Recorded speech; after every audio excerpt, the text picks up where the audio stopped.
How to redeem Expedia points for hotel. So first of all, open the Expedia application and make sure that you're logged in with your specific account. Look for the hotel bookings and navigate to the checkout page after selecting a hotel.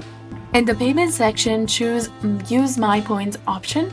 Please note that the points can only be used for prepaid hotel bookings, so be sure you select Pay Now instead of Pay Later.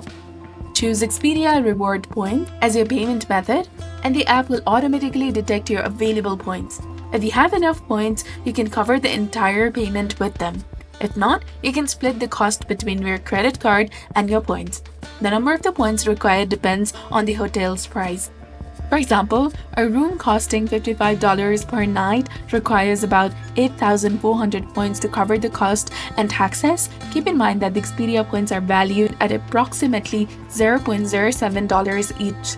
So 1,000 points are roughly equal to $7. Remember that Expedia points expire if not redeemed within 18 months. Additionally, redeeming points to Expedia means that you will not receive hotel elite benefit and points that you would earn by booking directly with the hotel. So this was all about it. If you found this guide helpful, please like, share, and subscribe.